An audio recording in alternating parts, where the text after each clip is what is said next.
Nowadays, no one's surprised by the presence of pregnant teenagers.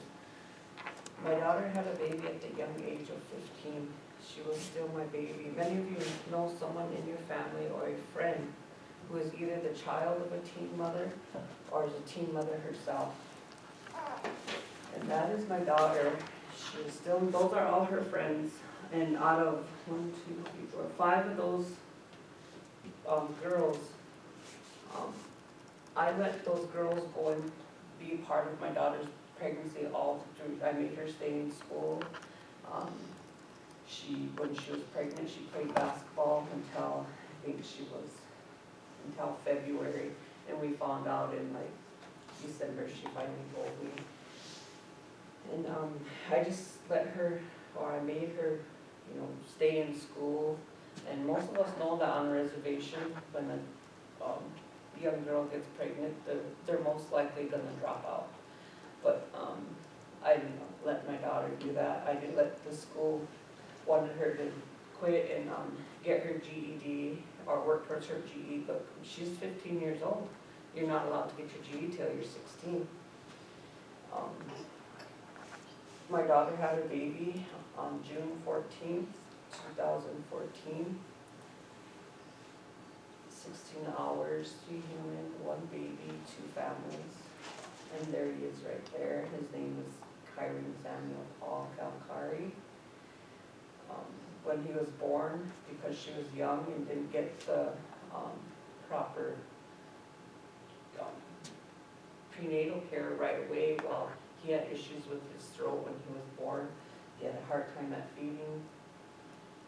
She got good grades. She participated in extracurricular activities in school, so she was a good student. The studies, every research I did on it, they blamed like teenage pregnancy on poverty, where you were, what kind of person you were, what family you came from, the background that you came from, and we weren't like that.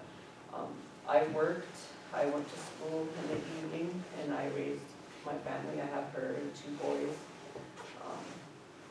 So when they were in school, they all played basketball, and all at different, like she was in high school. My middle son, my baby son was in elementary, and then my older son was in, he was in a different school, so we had to juggle.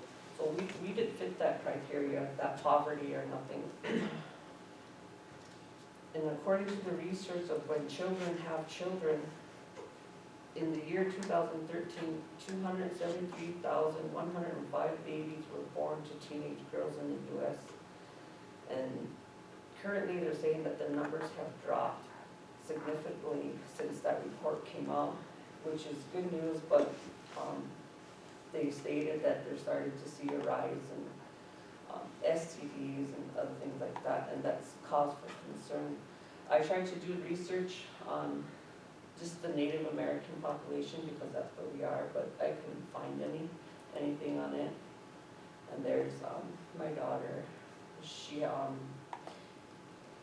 because she was young and she had complications with her gallbladder, and when you're pregnant, there's nothing, they can't, you just have to live with it until you have your baby.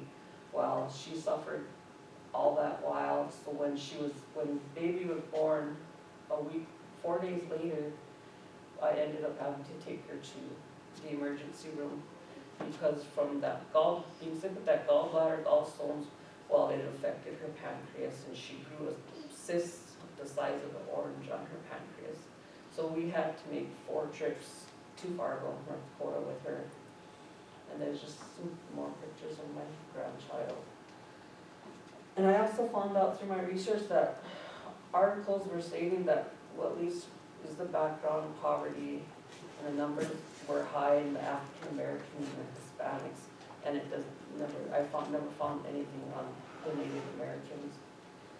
Teenage mothers had choices. They could either have an abortion, adopt the baby out, or raise the baby on their own.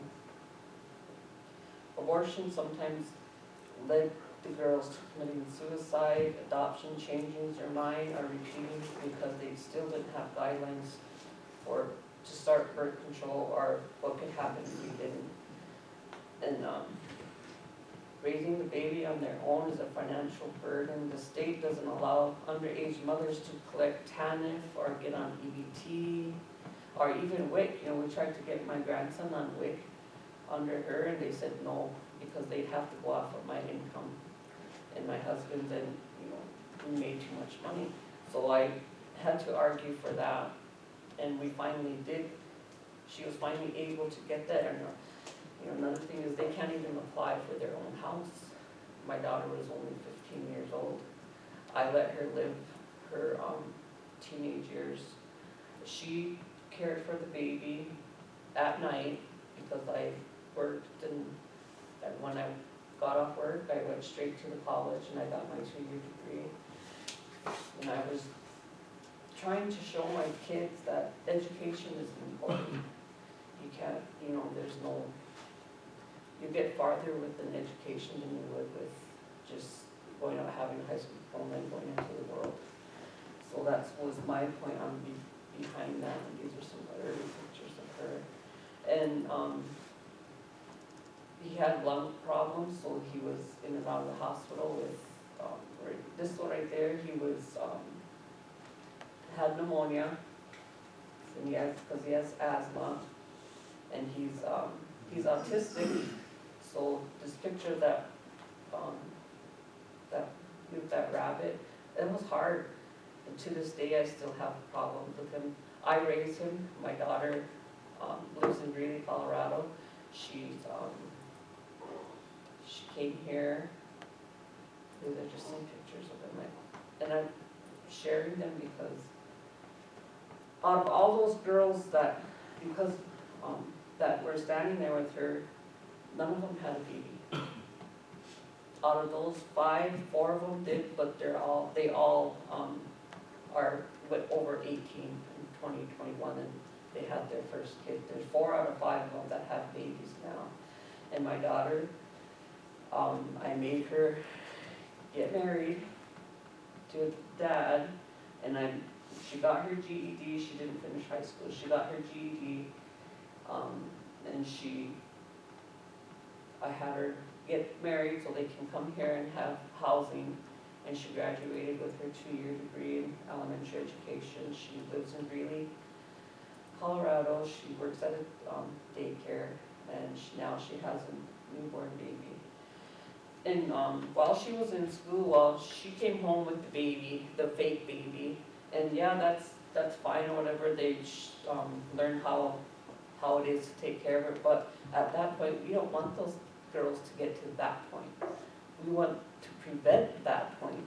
So I think that we need more, like at their school they had parent meetings or parent group functions, and they would just play bingo and stuff like that. I think they need to have classes outside of, you know, at those parent groups, so that way the parent and the child can learn together, and they can, and I don't hold the school responsible for what happened, and I'm not even responsible for what happened, because we lived in the country where she didn't have access to go. The only time she left is when she had basketball. And I see around here there's like condoms in the girls and the boys. And I worked at the school that she went to, so, and they didn't have that. And I think that needs to be put in the school as well. And as far as our tribe, we have a tribal health department. They need to like do fairs at the schools, come in and visit, and hand out pamphlets and stuff like that, so that you know, we don't get to the point where they have to learn how to take care of a baby at that age. A lot of teenage mothers, when they have their babies, their moms end up raising the child, and the child ends up or in foster care because they still try to lead the carefree life, teenage life. I did a lot of that for my daughter. Although I take care of my grandson, the one that she had right there. He's with me now because he's been with me since day one. He goes and visits this summer with them, but he comes back. A lot of, when a girl is still a child herself, she cannot, in most cases, take care of themselves, let alone take care of the baby.